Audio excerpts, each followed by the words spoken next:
guest on stage. I actually already introduced you. I thought you were in the crowd here. So Andrew Warner, the founder of Mixergy, he interviews entrepreneurs, talks to them about how they run their business, and he's going to be interviewing our special Fireside chat here with Ben. I've never actually met this before. You see the power? There's over there. Dwolla, so. Thanks for having me. All right. No, they're coming in here. I see that they're coming in. Let's give them a moment to come in here. Where's the beer? It's coming. You got to hold it till the end to keep the crowd's attention. I promise certain things. Hey, while everyone's coming in here, was I a little too aggressive with the marketing? No. Does anyone think I was too aggressive? Does anyone think that all presenters need to market, that all entrepreneurs need to market themselves? Right. While we're waiting for everyone else to show up, how about I'll walk around, I just want to get the names and companies of a couple of people who are in here and what you want out of today here. Anyone want to say hello to me or tell me what you guys are in here for? No? Yeah, good. No. What's your company? Net Design Studios, we're a web development company specializing in graphic design with design and print. All right, what do you hope to get out of this presentation? All week we've been looking for new ways to implement things about HTML5, new web technologies, and some graphic elements and kind of forward. And how payment processing works. Anyone is cool. All right, moving on. Anyone else? Who here is as shameless a marketer as I am? Where's Dan? I heard him last time from here. Where is he?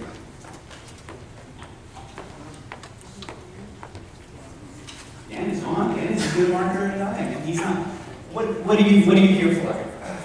Well, I'm always interested in technology that makes it easier to do commerce between people, and Okay. so anything along those lines is fascinating to me. I'm here at the conference just to learn what the hell's going on with the generation I've been so out of touch with for so long, and also to do some networking.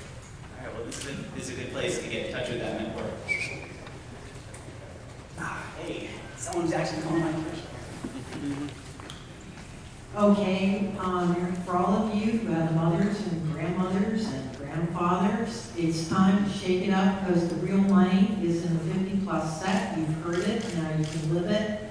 Digiboom, come on now. We need apps for seniors. We will vet them, we will promote them. We will make your day for developers and other people with other big ideas.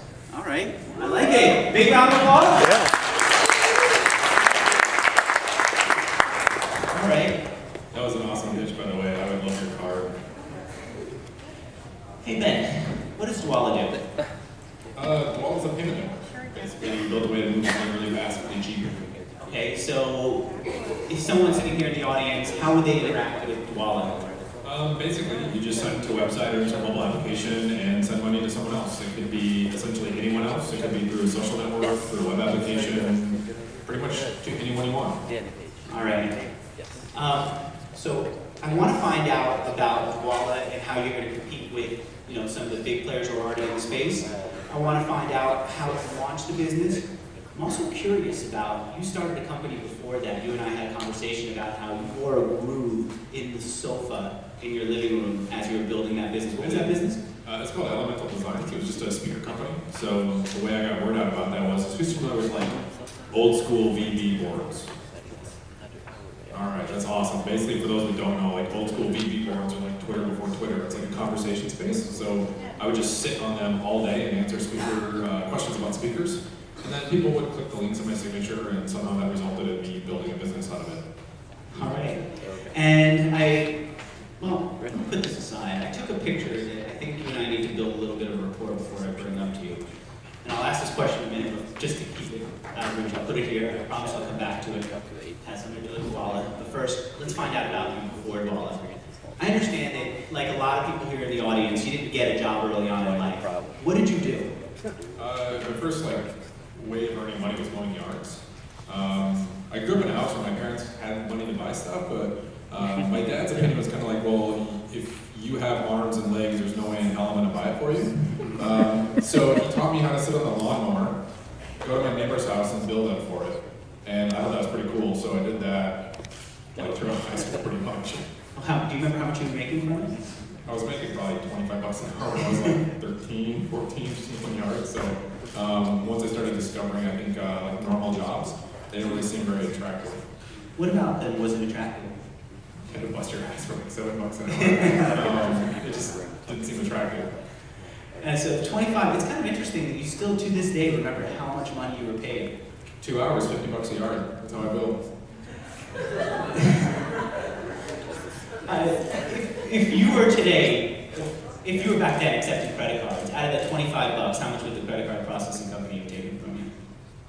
Out of the 25 bucks, maybe 3 or 4 bucks over time, probably because of how small I was and so on and so forth. I'd have to pay quite a bit. So $3, $4 you're saying? Probably back then. Nowadays, I could probably do it for a lot less with things like Square. How much would something like Square? 3%. So that breaks down. Ironically, I'm pretty bad at math.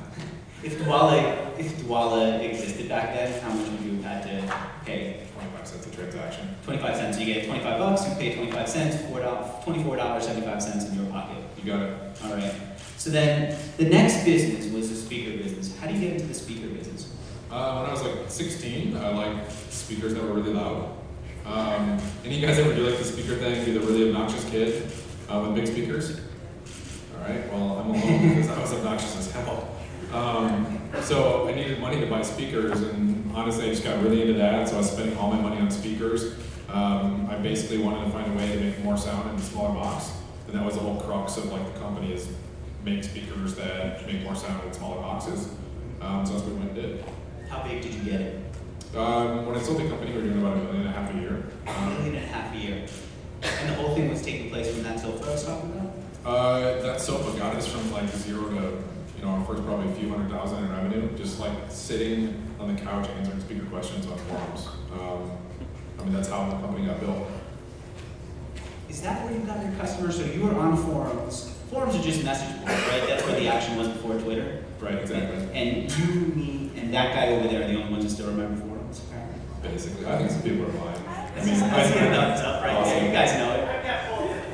Yeah, awesome. You're on them. There you go. So, how do you sell on bulletin boards? Do you like spam them and say, "Hey, Viagra and speakers, click here"? I'm the one secretly also making money on Viagra stuff, right?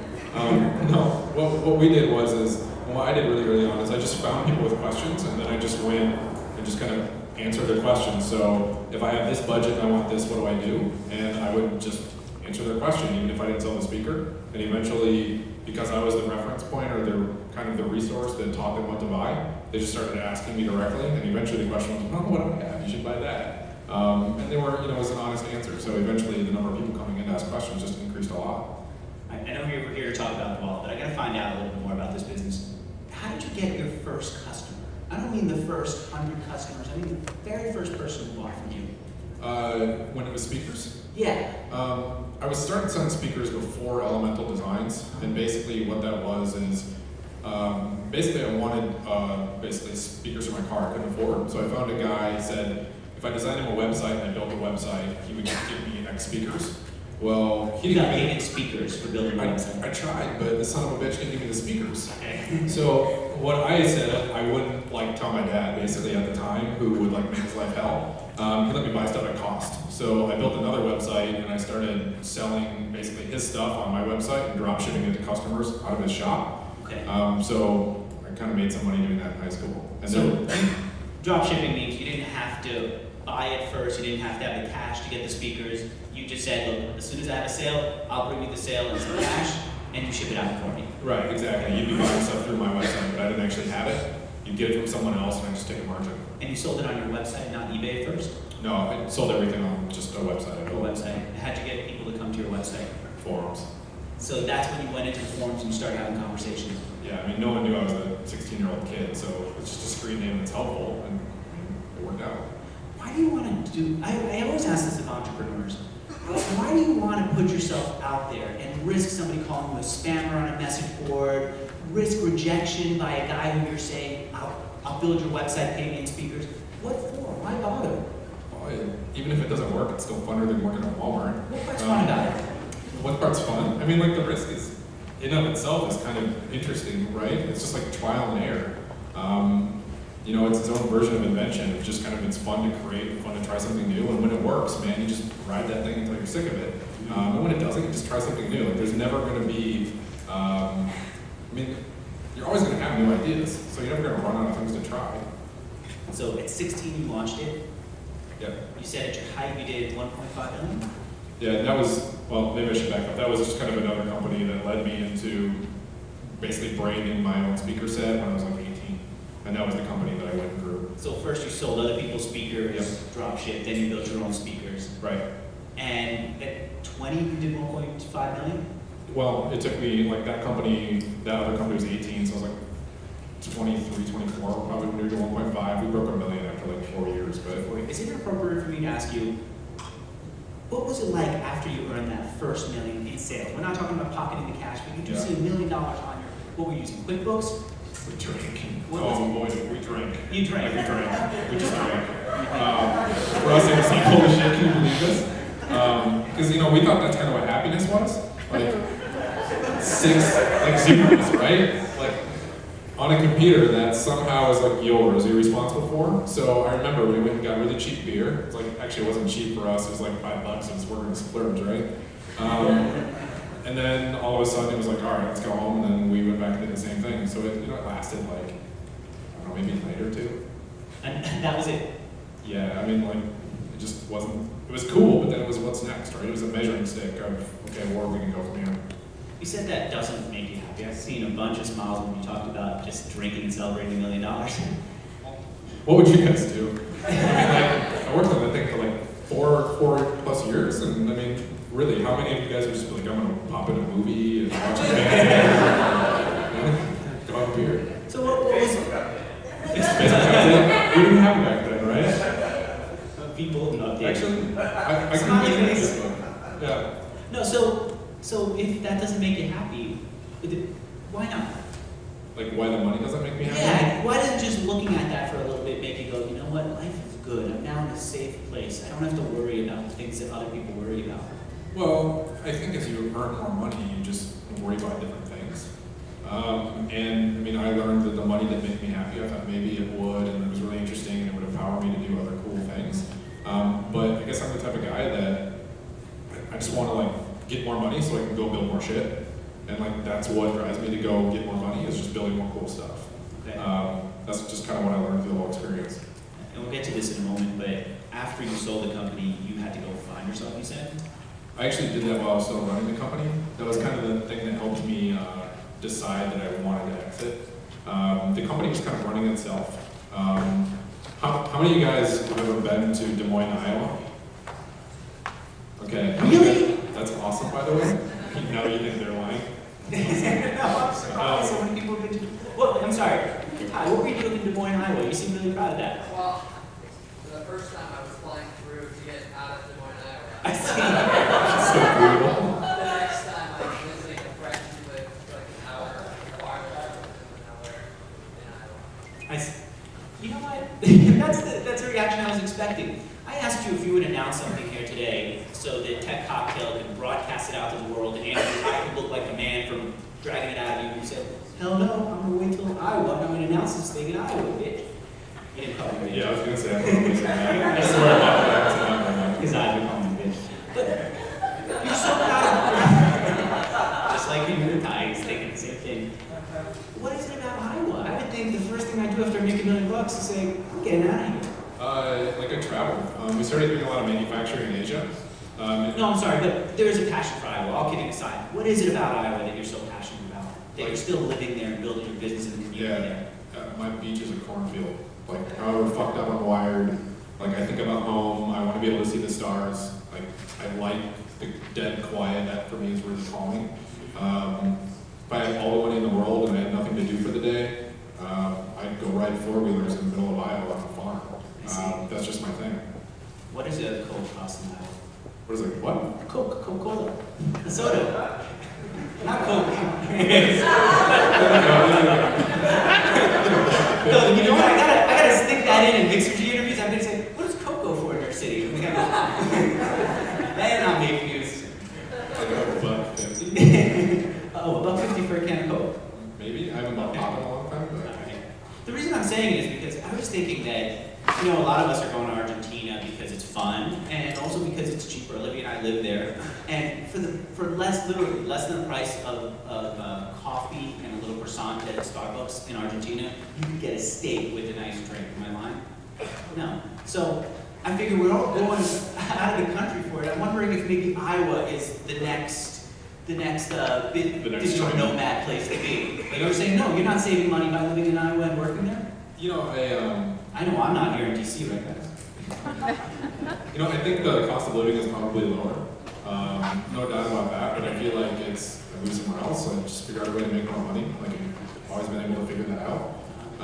And for me, I was just home. Like if I think like I'm done, I'm tired, I want to go home, I think about my loft in Iowa, and that's where I want to go. That does seem like fun. All right, so you're gonna take the story from there. You went back to Iowa, and then from there you started traveling.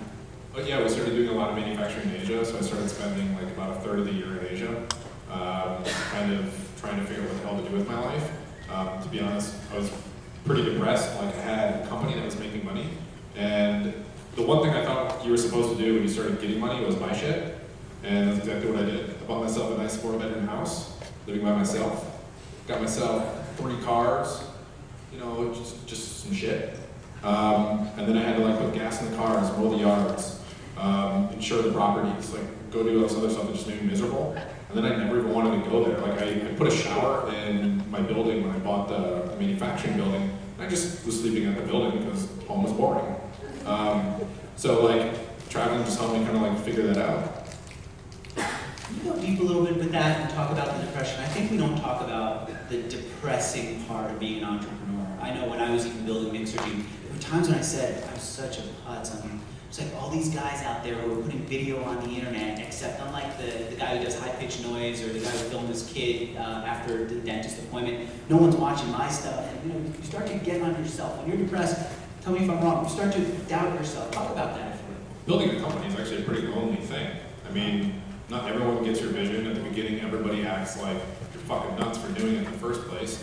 And especially like in Iowa, there's not a huge support group to like help you go do that, right? And I think in my case, once I finally stopped working, I realized that I totally distanced myself from like all my friends growing up. I couldn't intellectually or emotionally connect to them on any level. And all of a sudden I was just like sitting here with nothing to do except go work more. And I think it was just for me, just thinking like I had to be more life and just kind of working through that. What was it that you felt you were missing? I felt like after I sold Rad from Reed, I felt like the part I was missing was the social part. I didn't know how to have a conversation that didn't relate to business. I didn't know how to talk to girls, to be honest with you. And I was in like my 20s at that point. And I felt I need to go and just work on that part of my life. Be like Big Team and say, this is Andrew's part that I felt that I was missing. I'm a little embarrassed to even say in front of the audience, but it's important to do it. Yeah, honestly, I just wanted to build shit. And you feel like, Once I stopped building stuff, like I just super like. but you're going in Asia, they're building stuff for you. You've got people who are helping you build stuff. Why do you feel still at that point that you weren't building stuff? I think it just wasn't different once I figured out speakers. It's like there's only 3 things you can change about a speaker, and then you can concentrate on cosmetics. And just how many iterations of the same shit can you go through before you're just going through the paces? And then I just got to the point where I was just going through the paces to make other stuff for the sake of, you know, tipping sales X amount. And, you know, I understood the equations and everything else, and I just got really tired of it. I needed something really new and really stimulating. And for me, what that ended up being was payments. Like the second I started working on that problem, I've been totally obsessed with it ever since I started. You're obsessed with payments. I'm really obsessed with payments. I think that's probably fair to say. All right. One of the problems of, I imagine that someone who figures out the Rubik's Cube doesn't play with it every minute of the day. You know how to play it, and you're ready to move on. But for a stranger who doesn't know how to do the Rubik's Cube even once, or you can get one size, you want to know, how do you do the whole thing? So for someone who hasn't yet built a successful company, here you build it and know all the levers already to a point where it's just second nature and boring to you. We're fascinated. What are some of the levers that you were able to adjust in order to build, in order to keep this company growing and getting bigger? What's so simple for you that would shock us and would help us? Just make people happy. That's not enough. I really think that you can break. I think you can break it down to like, if people fucking hate you, they don't come back. If people like you, they come back. And sometimes they agree to exchange money for what you have, and that's beautiful, right? I mean, like, I think fundamentally, it's really not all that complicated. Like, create something that provides enough value for people that are willing to pay for it, but then just do it for a shitload of people and make people happy in the meantime. But how do you get them to even find out that you exist? Oh, just hustle, right? However possible. It's like, depends what you sell. Put on a sign, go out in the street if that's what you need to do, get on a message board. Go do customer service for somebody else's company, and that's exactly what I did with the message board was, I found the companies who did like really shitty customer service, who had more expensive products than me, and I just went and did their customer service publicly for them, and I supported their products. And I was totally honest and totally legit about the way I did it, but I supported really expensive products, and I gave people a better support structure than they had with the other company, and eventually they just started coming to me to ask me questions instead of them. So I mean, then I just find your niche, right? Find your way in. Got it, I see. All right, and so you said that there was some frustration at Dwolla. Some frustration at Elemental Design, the speaker company, right? It had to do with money. What was the frustration? I found out money didn't make me happy, and from there. No, right, but you said there's a problem here that other entrepreneurs and businesses must be feeling. What was that? You know, it was payments, absolutely. I mean, I think that the one thing that once I started figuring out how much interchange, does everybody know what interchange is in the room? Okay, I'm gonna assume, man, I assume some of you guys are lying again. You know, interchange is basically every time someone pays with a credit card, it's what a merchant has to pay in order to get paid through the credit card company. So if they spend $100 on a Visa card, the merchant on their side probably gets like $96, $97. Well, the $3 worth of spread for me was like, essentially the cost of a new BMW. And then once I made that association in my head, I didn't want to pay interchange fees Can anymore. you say that again? $3, the 3%, say that statement again. Yeah, the 3% spread on interchange basically was the equivalent of what it would cost me to go buy like a new M3. And since I kind of wanted an M3 at the time, remember I was buying shit I didn't need, I just really internalized that. And I think that, honestly, that was a solution when I started realizing how big the problem was and how many people had to deal with it. And after I figured that out, I mean, I think that's something that any business who takes in money through credit cards can realize the value of. I see. All right, let me show you a picture that I took earlier. Did I establish enough for Yeah, I think so. Like, follow me into the bathroom or something? What's happening? Frank, am I allowed to do that next time? Or is that here? All right, here's the photo. Look at what I did. I can't project it, can I? Look. This is the reception. Look at what this woman has. She has an iPad, right? A big smile. Look at what's on the upper right corner of her iPad. Do you guys know what it is? Do you know what I'm talking about? I don't know what that is. That's a Square. That's Square from from the competing payment processing company. I was looking at like, is that Pokemon? I was looking at the stickers. So I'm walking in here thinking, I'm about to interview the guy who founded Dwolla, who's helping make it easy for merchants to take payments. Frank invited him over here. Did you have to fly out here to DC? Yeah. Right, so you fly all the way out here, and the first thing you see is, bam, they're using your competition to take payment. Yeah, I mean, I think the way we do it is, we don't view them as competition, actually. No, it's valid, right? I think that's a perception issue with Dwolla, is Square's not competition. Like, what Square is it's a portal to take in payment. And basically, it takes in payment through networks, right? Those networks are Visa, MasterCard, Discover, and American Express. Dwolla's a network. It's not a place to take in other payment forms. So you want to be standing up there in the world with Visa, MasterCard, American Express, Dwolla, Discover, and so on. Right, we're building a Visa. That's what it is. You got it. So it doesn't bother you that Frank and Jen are using Square to take credit cards. No, I mean, I think that, there are probably ways you could probably lose less money when you get paid, right? Just saying. But at the end of the day, it's my feeling that Dwolla should be integrated with something like a Square. It should be a virtual card in their card case. It should be built into a funding source inside of a Starbucks mobile application, inside of PayPal, just the same. At the end of the day, we increase our margins and help them, so. I see. And so then when you walk in, I want to understand like your personality. Or some people outside, the guy is like running money, helping everyone save tons of cash, and he looks like he's from Occupy Wall Street. You said you got this report, so I'm using it. No, it's okay. I get it. I normally have to go through additional security every time I come on. And so I got it. It's cool. So what I want to understand about you is like, and I'm in a place personally where I don't know where I stand on this stuff. I used to say, son, I was in the greeting card business. If anyone talked about a competing greeting card company, I would fucking burn inside. What the hell are you doing using Blue Mountain instead of Viacom? I've gone to a lot of therapy, a lot of skill meditation. So, but I'm not here to like live and let live. I'm not, someone earlier said, oh, you're like Vader TV. It makes you go, bitch, calm down, I took the beats out, I started working. But I want to understand what kind of entrepreneur are you? Do you walk in there and you say, I can't believe they're using that, but Dwolla's not on Square? Do you get that angry? Do you get that fired? Yeah, I just You do do? it. I just do it by myself. Like I just work it out and we come out like a half or something.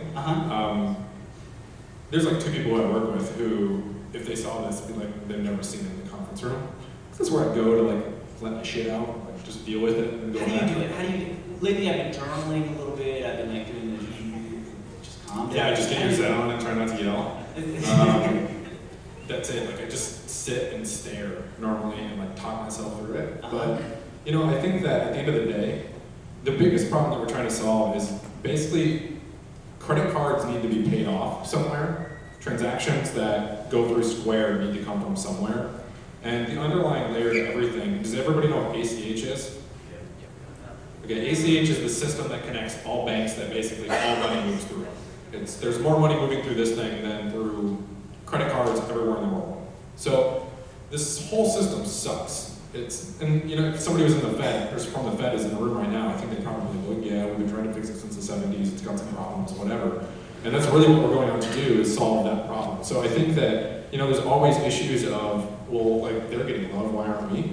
But I think if we just tone it down and just recognize that if we concentrate on the larger problem as a whole, you know, eventually we're going to get in the middle of everything if we're as good at what we do as we think. And it's just an inevitability.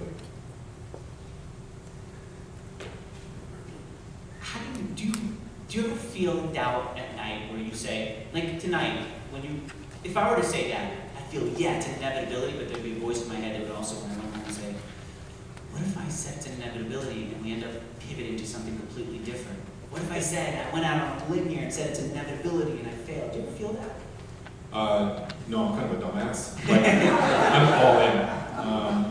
I'm all in every way, shape, and form. And if the company has to change, it's because the solution becomes more apparent. And I still don't necessarily think I was wrong. I just see a better opportunity. And who knows? It might all blow up in my face. It might go really poorly. Our investors might hate me, and I might have to move out of Iowa. But you never know. You got to try. So one of the things that I admire about you, Ben, is that you just have had success after success after success after success. That's because we're not talking about the 27 other things that didn't work, So right? tell me about one of those things. Like the most painful one that...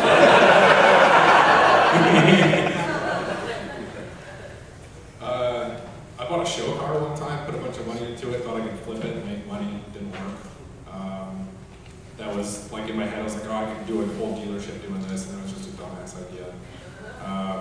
I thought at one point I could build like a $100 million business off little black boxes that solve electrical problems inside of cars. Like, have you guys ever been in a cab or in a car where there's like a whine going through the speaker or something when you tap on the brakes or on the gas? Like little stupid quirky issues like that. We came up with these little electrical circuits that basically solved issues like that. And I thought I could build this great business off of. Prototyped it, spent a lot of money, and then I put it online and no one fucking wanted it.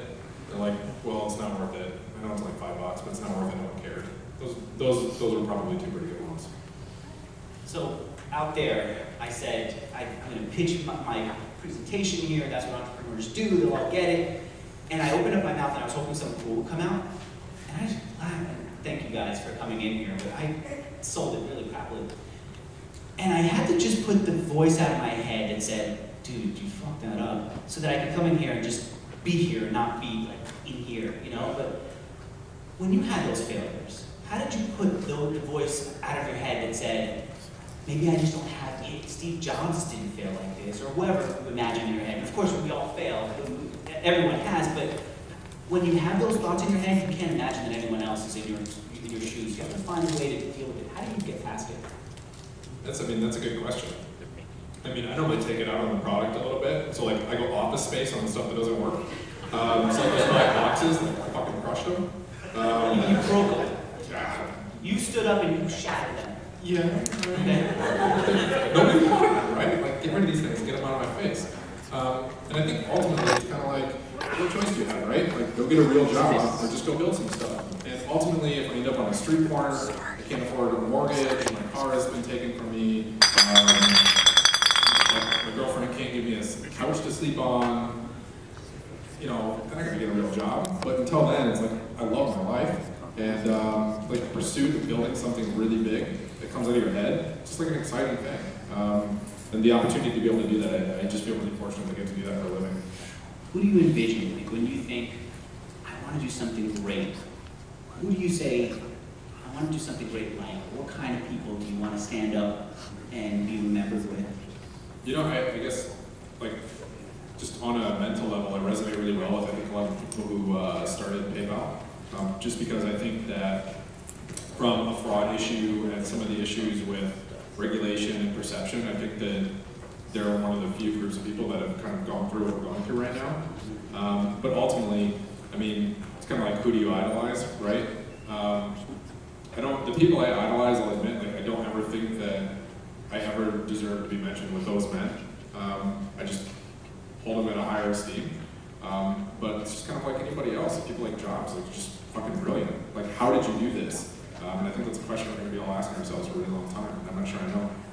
How do you compete with PayPal, by the way? PayPal is another system where I can pay my friends, I can get paid. Yeah, we get a lot of customers because they're really pissed at PayPal. Why? Fees, right? So how many people have ever, like, got a free PayPal transaction? Are you fucking kidding me? Without fail, I can always ask that question, and I have never got a single person raising their hand ever in my life. Like, very surprised. Basically, most people don't, obviously. So let's say you just sold like a $1,000 thing on eBay. Well, you now have a pain point for what that cost you. So all of a sudden you type in PayPal alternative, and maybe somebody mentions us, or how to get paid without credit card fees. I mean, those are major pain points that people who sell actively, utilizing kind of electronic transactions, are really familiar with. So they find us as the solution to the problem. And eventually I see PayPal as a really strong potential partner because we increase their margins. So if somebody basically funds their PayPal account and pays through Dwolla, they get more money. See. Let's suppose that Frank and Jen, can everyone give them please a big round of applause for putting this event on?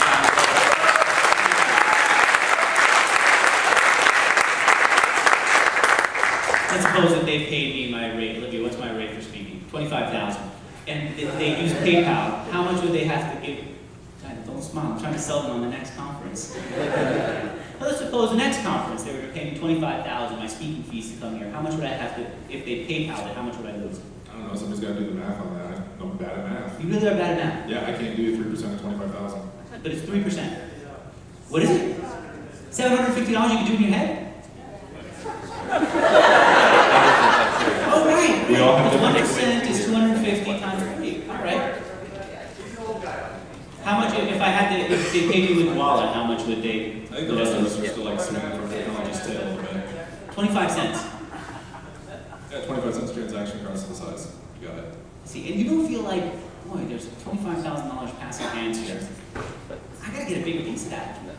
No, I mean, I shouldn't. I mean, money should be what it should be valuable. I mean, I think that fundamentally it makes no sense that as you exchange money, it becomes less valuable. That makes no fucking sense. It's totally insane. What do you mean by that? As you exchange money, it becomes less valuable? Right. Oh, right, because if the $25,000 is in Frank and Jen's pocket, then it's worth $25,000. If it makes its way to my pocket, it's suddenly $25,000 minus $750, which is right, even if $24,250. Minus tax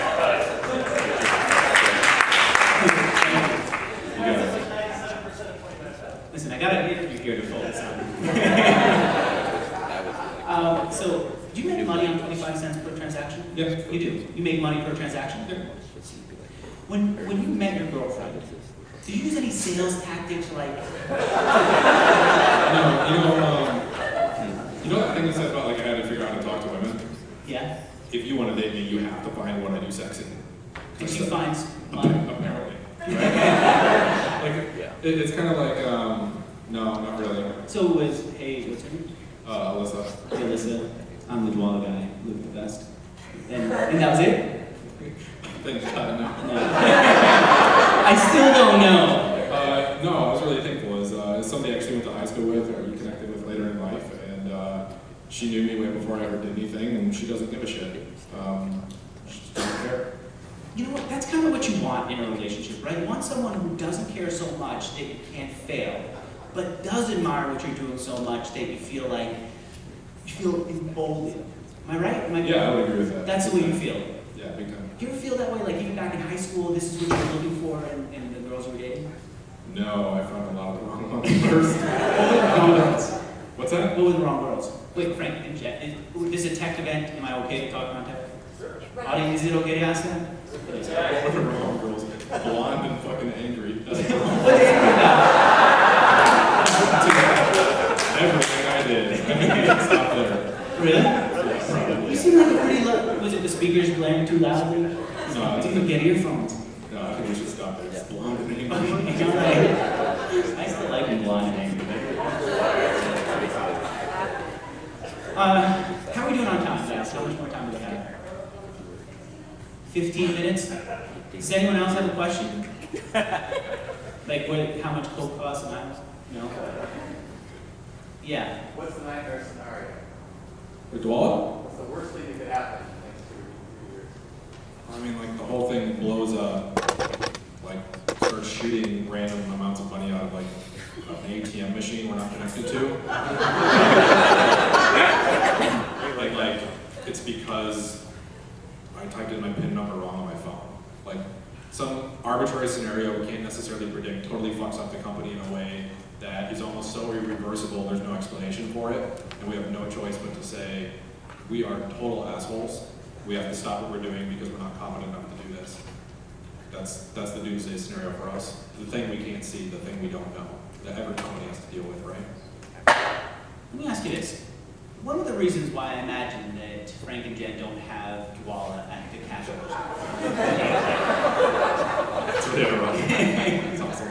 is that if I wanted to pay for a ticket, I'd have to have Dwolla. I'd have to have a Dwolla account, right? Yeah, exactly. How do you overcome that? The need for everyone to have an account before they can start paying with Dwolla, or if they want to pay me my rate $25,000 next time. I'm smiling because I say that's not. I'm not getting the rate. I'm getting. Oh right, I gotta sell it. You guys are recording this? All right, other organizers need to hear it. I gotta pay $25. There, she's recording it. No, seriously. Both parties have to have it installed. If I say to a client, my fee is $1,000 for ads, you have to pay me, go use Dwolla. They have to create an account. So I'm not just saying pay me, I'm saying go use this and create an account there. How do you overcome that resistance? You just gotta deal with it. I mean, there's no perfect answer. It's a really big problem. So, But there's something you're doing to convince people to use it. How much money have you had go through your system?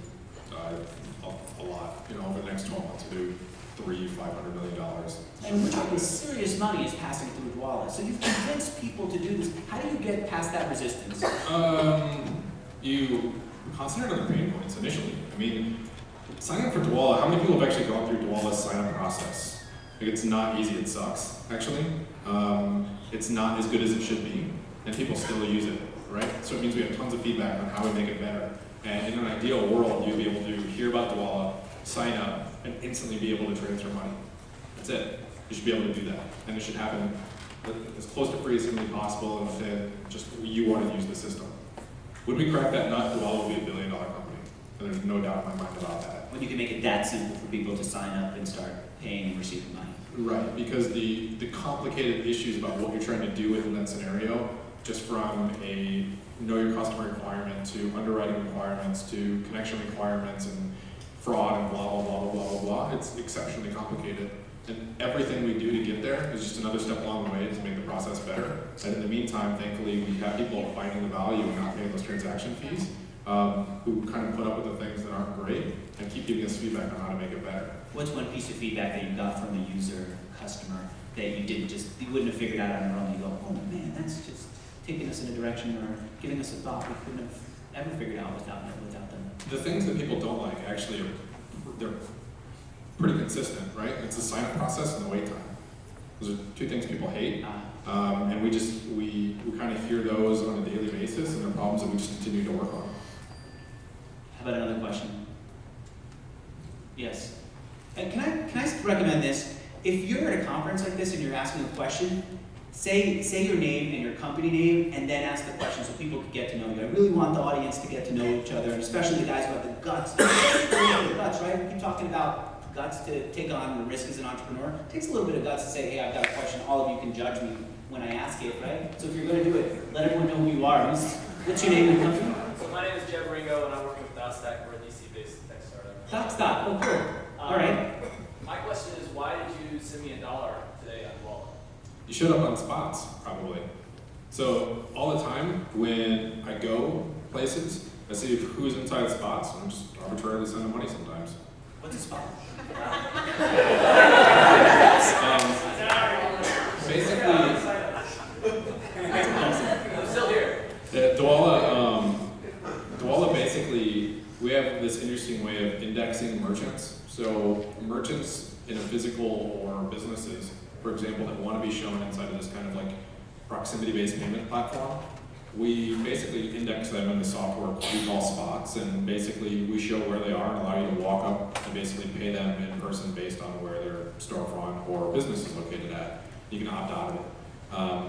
So basically just download it, and where you are will show you everybody around you who accepts Dwolla. And we actually just released a product that allows people to opt in to basically see who's around them. So if all you guys had Dwolla, which I know you don't, and you were opted into this, I could open up my phone and it would show everybody in the room based on who I'm close to.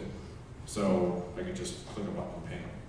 So you don't need to bump, you don't need to exchange email addresses, you don't need anything, you just say, there he is, I'm giving him money. Right, it's just all about proximity and measuring what you're close to. Have you paid with Dwolla yet, using spots? No, It's a new feature. But to be honest, that was my first transaction. Oh, really? Receiving $1. Getting $1 from the founder. That's That's awesome. cool. I'll frame it.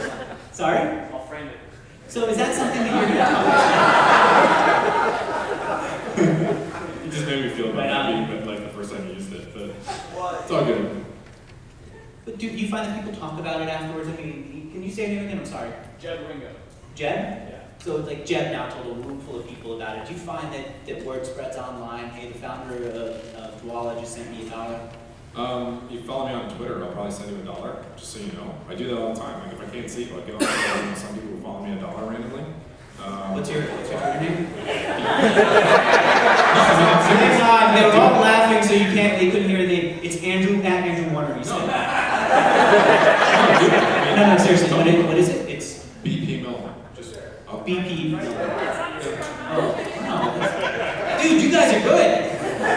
go, man. 5,000 followers tonight. Sorry, I see 2 hands here. You're telling me to pick someone else instead? Go ahead. Yes. Oh, 3. Hi, Brad Hare from Zipless. We're a startup based out of Sterling, Virginia. Based on this spots stuff and Square just came out with their Square card stuff, where do you see payments going in terms of physical medium? Is it NFC? Is it face-to-face? Is it just location-based proximity? What are your thoughts? Yeah, I mean, I was talking about this earlier today. I don't think anybody's really figured it out yet.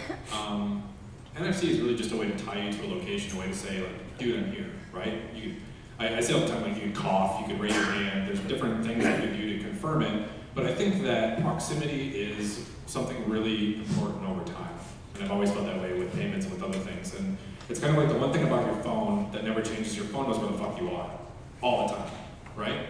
So how can you leverage that to create better user experiences and better real world experiences for people? And for the first time, we have this thing that like allows us to virtually interact with physical things. And I think that could be really powerful. So I think proximity has a huge role in it.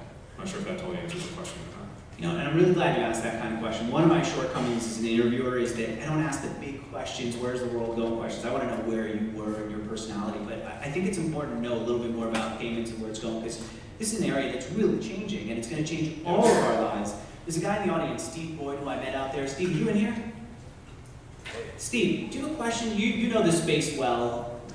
Do you, first of all, introduce yourself, and then can you ask a question about, that would give us an understanding of the market as a whole, where payments are going? Yeah, well, first of all, I don't know the market that well, so I've already got myself over my head, but I actually do a lot of work in energy efficiency and clean tech and some clean web stuff, but I have a couple of friends who are doing some work in Silicon Valley around one of your competitors, Paygo.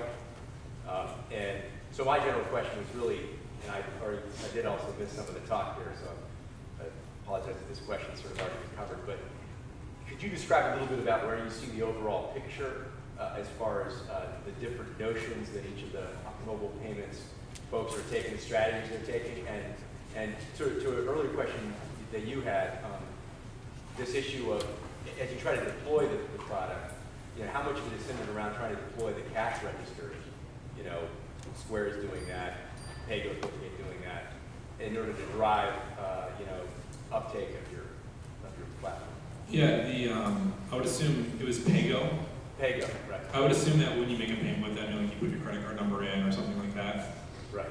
Okay, so basically, I look at these like as mobile wallets, right? They're a platform for putting your cards into a virtual device, which has the same inherent costs as using a physical card, it's just different behavior, right? So I don't really view them as a competitor. I think that if they integrated Dwolla, they would probably make more money because they're charging the merchants who receive those payments a percentage, I would assume much like Square. So just imagine that if they're going to pay Visa 1.7 on every transaction, they pay Dwolla 25 cents. They make more money if they build in Dwolla, so they'd probably be a great partner for us. Excuse me, would it be possible for me to get some water? If anybody, drink all of it. I think that by and large, that's what a shitload of people are building right now. And who's going to win in that space? I think Square's probably going to win in that space. I think PayPal's got a hell of a good shot, and they're building totally different environments, and they're working really heavily on like full consumer experiences. Wow. Thanks, man. Thank you. Jen, can you text Frank? So I don't know if that necessarily answers your question, but I don't like totally thanks. But yeah, I don't necessarily view them as competitors. I think that the mobile wallet thing is really interesting, will be important. But again, Dwolla, we want to build a big, ubiquitous cash-based network. It's never really been done before. And in that sense, there's not really a lot of competitors between us and Visa. And even then, I would argue that even Visa would find value in a cash-based payment network that allowed them to cut out the risk of their ACH returns. Yes, actually, you're helping me figure out who to call. I like it. Yes, you in the second row, please. Josh Bauer, work for Happy Point Machine Works, Silicon Valley Company. My question is, what do you see the future holds for Dwolla, and what kind of shortcomings do you think you'll have to overcome in the future? Well, I mean, Dwolla's either going to work and be really, really, really big, or we're going to go broke, right? Like that's the reality. Like, it's going to be one of those two things. Dwolla's probably not going to be the type of company who's got somewhere in between. We need massive adoption to make us really relevant. And if we don't get that, we're irrelevant, in which case we'll probably sell what we build for less than what we would be happy with. And harbor a ton of resentment over how we didn't succeed, right? And in terms of shortcomings, like we have to solve issues like, how do you get people instant access to a network that doesn't exist when you have to follow rules and regulations to know who people are and deal with the fraud in between? All that stuff's exceptionally difficult. And how we make that easier and we make a really complicated thing simple, I think will be the ultimate measure of whether or not we're successful with this project or not. Can you give us the vision of where you could be? Because this is really big, and one of the problems that I know that the guys in Iowa have and I have with your story is that it doesn't get covered enough. We all get really excited about the new Facebook app or the new iPhone toy, but what you're doing with Dwolla, it's a huge vision. Where could you be 10 years from now when I'm begging you for an interview and you think I'm too dangerous to ever talk to? No. Vision, where is it? I mean, if we had our way, Dwolla would be everywhere in the world. You can connect to Dwolla with web services, which means anything that's connected to the internet has the ability to move money. Now imagine if every device that was connected to the internet had access to an instant transaction, a way to instantly move money at virtually no cost. Like, how fucking impactful is that? That would change a considerable number of things. And if we're successful building that, it would be great to think we can pull that off in 10 years. And how about the amount of money that you save for your business? I mean, I know that when you're buying ads online right now, it's so competitive that you barely break even on, not you specifically, but a lot of them are just barely break even. You're just kind of paying Google, then you're paying PayPal or Visa and MasterCard, and you're lucky if you keep anything. And I've actually talked to some merchants who do it just because buying from Google means that they could accrue miles. And they break even on their business, but they get a lot of miles. You're saving them extra money, which means that there's more for their bottom line, more to either spend on advertising or more to actually take home. Right. I mean, I think that a lot of the mobile solutions internationally, they take a huge markup. 3% would be great in other countries, but it's even more than that. And a lot of them are talking 15-30% of mobile devices. So how can you give that back to people who actually utilize that exchange to do things like eat?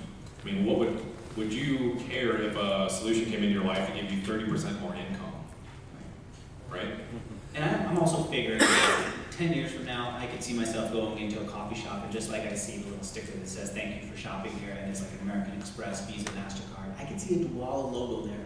Am I thinking the right vision here? Yeah, I mean, there's a lot of stores, thankfully, that are currently doing that. And I think, over time, it would be great that you could walk into a store and just know that that's an accepted payment form, and how we pull that off, remains to be seen. Yes. I've got a serious question for Ben and two silly ones for you. It's not about blondes, is it? Nope. You're generating lots of what might be called data exhaust. Yeah. If you look at mint.com, they keep track of people's expenses, and they're mining that data to come up with all sorts of interesting insights on where are the most popular restaurants in Arlington, and what do people who buy Toyotas like to buy. So my question is whether you have any thoughts on how to use that information, either anonymized and aggregated or more pinned to individuals. And for you, I want to know what's your psychotherapy sessions, how much your psychotherapy sessions cost, and whether you take Dwolla and pay. It's really going to hurt my feelings now if you say no. So what do I think about utilizing kind of the data exhaust, right? Its value in terms of marketing might be whatever it is, right? It's just interpretation and semantics, I think. But I think true value in that data is, when used correctly, is in fraud mitigation. And I do not think that it has anything to do with selling the data, selling people more shit they don't want. I think it's in ensuring that the people who are utilizing the system are actually the people who claim to be using the system. And I think that's where that kind of data exhaust can be utilized really heavily to ensure that we basically keep kind of the bad actors out and we keep our fees low as a result. Because I'm just You don't have partners who would love to use that data at some point? We have partners that would like to do a lot of things, but at the end of the day, would I do that? And I run the company, so the answer is no, we don't sell that. Therapy actually is BS. I said it because it's a punchline earlier. I feel like meditation, diet time, and cycling help me way more, but I still need a little bit. But you're a good therapist. Oh, and I signed up for Dwolla when I first interviewed Ben. In fact, even before, who was it?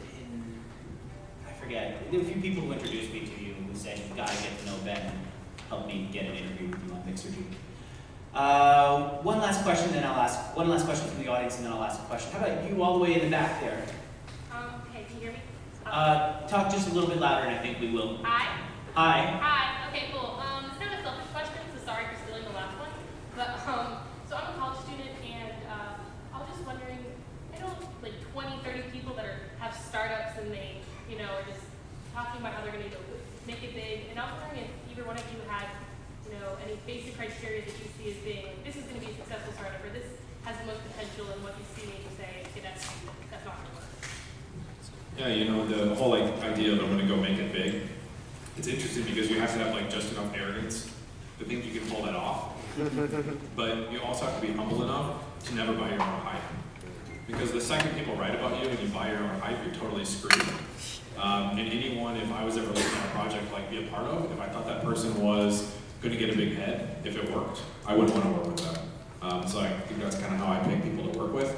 And I guess advice is just, if you find an idea that you're totally obsessed with and you're really passionate about it, and it's a problem that you're losing sleep over, and you will lose sleep over, and you're excited about it, then, I mean, who the hell's to say that you should go dedicate your life to doing this thing that you find really exciting? I don't know what that is, but, I mean, to hell with it, just go do it. I mean, stop talking about it and go build it. I would tell people to shut up if they told me like 4 or 5 times about this idea. They didn't show me a prototype. Don't talk so much and build more. You know, most people don't know what they really want out of their lives. It's not a put down, it's just you don't know what direction. If you have this vision, it's a freaking gift. If you say, I see a world with different payment, it's a gift. I had to, even for me, for Mixergy, if I had this vision and I don't do something about it, just to let go of a gift that's so freaking rare, you know? It's really hard to come up with an idea you feel passionate about. If you haven't, you've got to follow that passion. I agree. Will you be there for Drinks Later tonight, by the way? You will. For sure. All right, then I'll forget actually I'll ask both questions. First, what are 3 interests? I want people to really get to know you, because I've loved getting to know you over the years. I feel you're a friend beyond just an entrepreneur who I've admired and learned from over the years. I want people here in the audience to come over and have a couple of hooks for conversation with you beyond work. What are 3 things that you're into? I love 4-wheelers, big time. So if you have a 4-wheeler, we can go like a ride tonight. I would be on board to go do that. I like food. Like I really like trying new food. Like exotic meat food? Just like different food. I don't know why. I always thought that was pretty cool. Okay. And like I really love ideas. I don't give a shit what it is. I don't care if you want to make speakers or Jello pudding or beer. Like just talk to me about what you're working on and tell me what you need. Because I would never be where I am. And people have done so much for me and have made so many introductions for me that if people would have just said, what do you need? And then helped me get that, God knows where I'd be. And that's a favor that I think that it's my responsibility to return. So you want to hear people come to you with their ideas right now? Yeah, just tell me what you're working on and tell me what you need. I might not have it, but shit, maybe something will pop into my head and I'll remember and I'll make an introduction later. I don't know. You know, introductions are like oxygen when you're building stuff. And you know, if it wasn't for people doing that for me, I never would have got where I got. I'm so glad, by the way, you guys are doing drinks. I feel a lot of times we just want the conversation, we want the knowledge, but the drinks that you guys do at Tech Cocktails help us get to know each other, and that is more valuable even than one idea. It really is. Why are you guys laughing? That's one of the most serious things I said today. All right. I should just give you the last word. One bit of advice for any entrepreneur in the audience who's building up a company, who's where you were when you were sitting on your couch trying to build that first business. Just go build the damn thing. Stop talking about it and go build it. You don't know how to code. You don't know how to code. Go learn. Just go build. Right on. How about a big round of applause?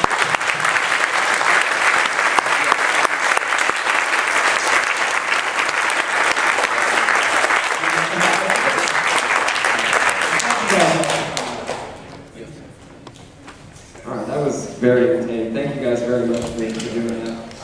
Thank you all for coming. This is the last keynote today, and it's been an amazing journey. So hopefully you all took one thing away from one of the many sessions.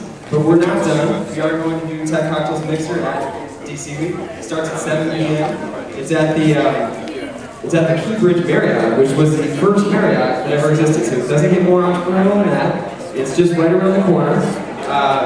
So just head over there, 7 o'clock, cocktails, lots of conversations. We've got 18 startups there, and a bunch of other companies as well. Obviously, I'd like to thank Ford for DC sponsorship, presenting sponsor. We couldn't do it without them. Hope you all had a great time, and thank you very much.